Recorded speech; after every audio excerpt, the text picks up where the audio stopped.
Hi everyone, welcome to another edition on A&E Do Brews with Katie and the wonderful Estelle, who is not going to be on camera today because she's busy working.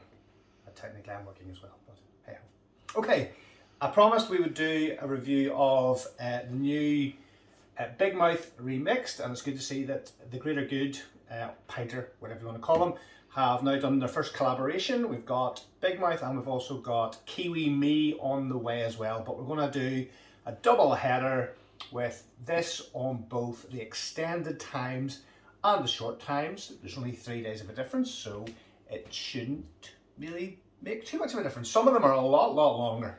But what we're also going to do is talk about a very quick overview of some of the myths that are going about at the minute. There are a few. So we'll start off with what the postman brings you. So this is a Pinter pack. A few things to check out first as soon as you get it. So obviously open it up.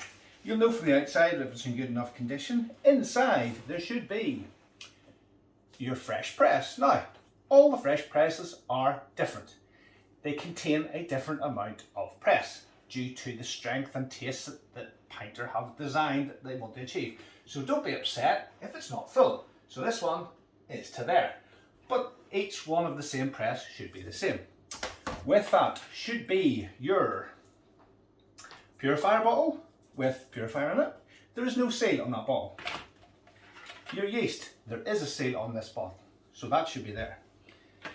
There is no need to store either of those in the fridge, just the fresh press. You don't even need to store your hopper oil in the press, or in the fridge even.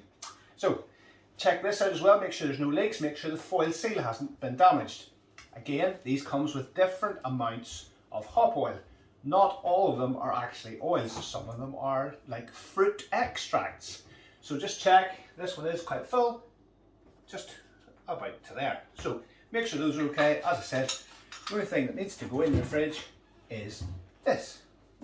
Now, that one we will leave because we're not going to put this actual one on for 3 days, because that's the difference between the brewing times, between the extended and the normal.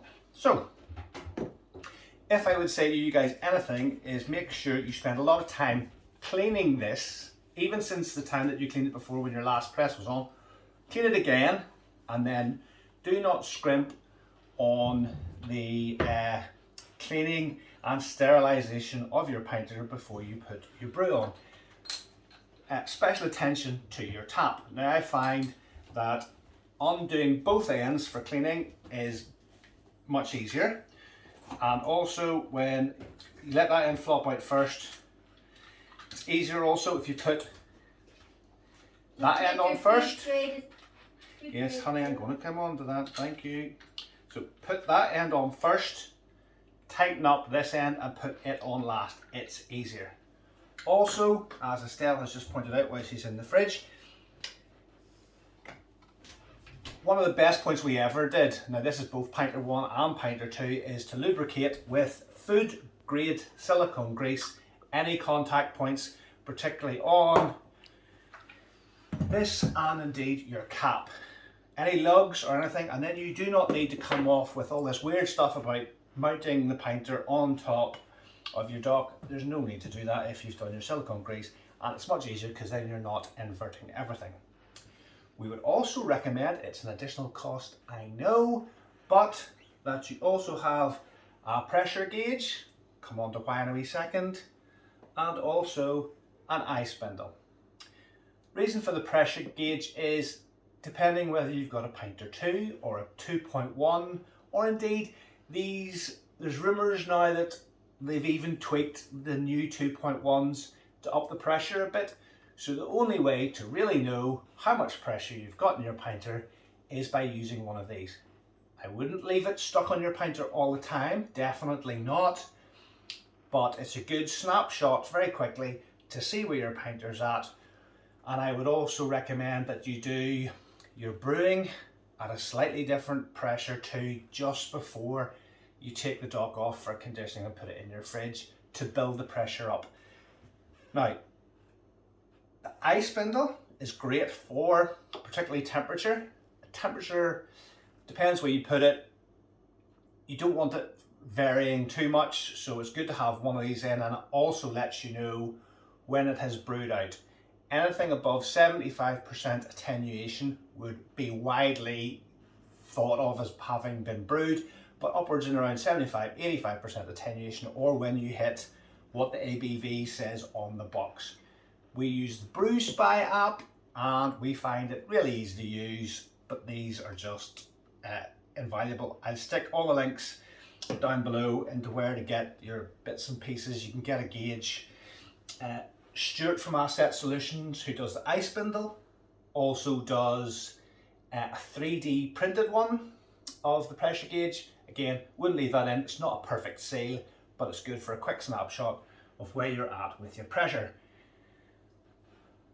Ralph himself from Pinter states that ideal brewing pressure is 26.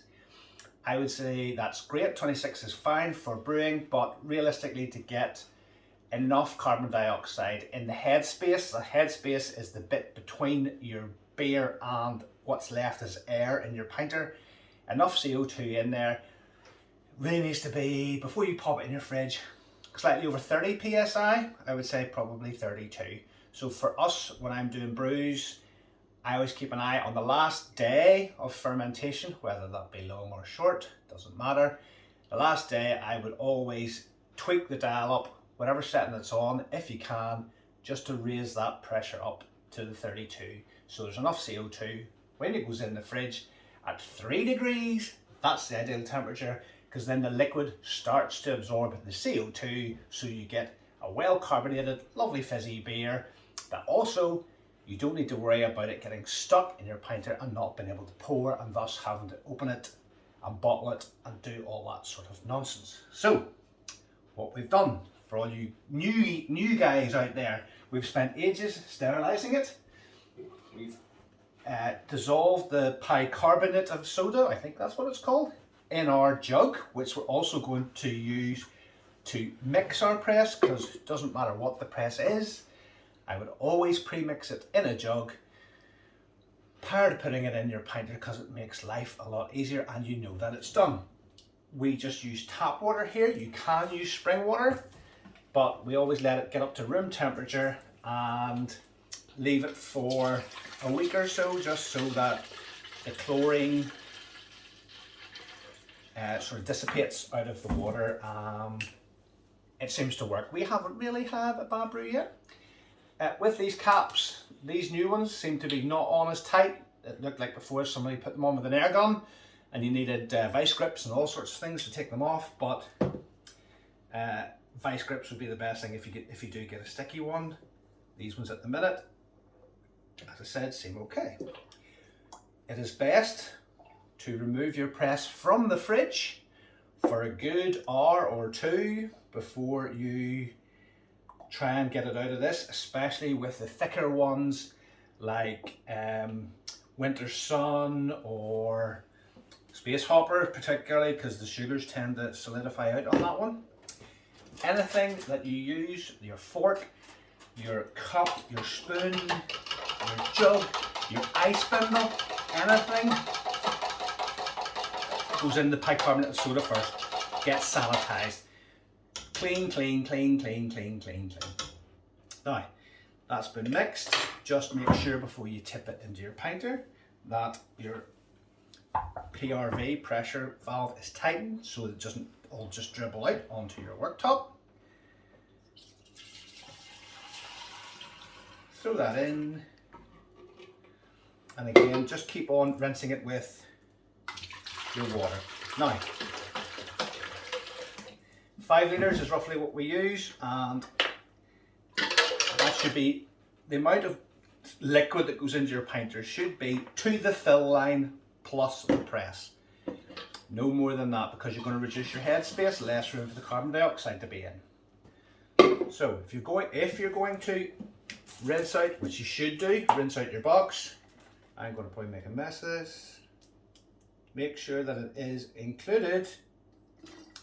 Look how steady my hands are. Obviously I wasn't on too much of the beer last night, so that is included in your water. Don't be adding anything additional from anywhere. or if you do, reduce the amount that you do add.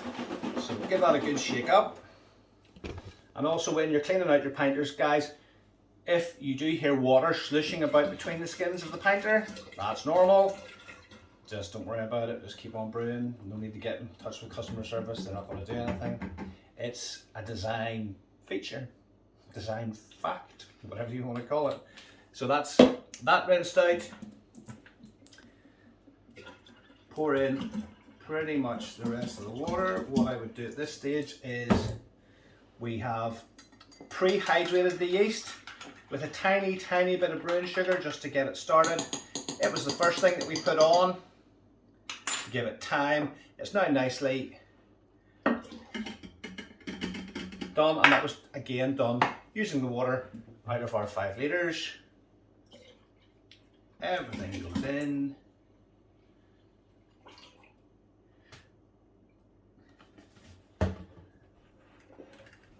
Cap goes on with the lubricated lugs. Estelle will be very happy that I'm doing that. That's on.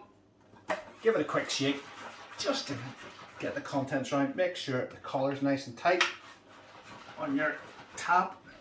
And give that another little tighten just to make sure. Yeah, that's on, that's on. We need to take that back off just so we can pop in the Ispindle, making sure that it is switched on. Got a red light, all is good. That goes in there. Tighten up again. Watch how easy this goes on. So, pressure down, turn, click, easy. No need to do any weird stuff. And that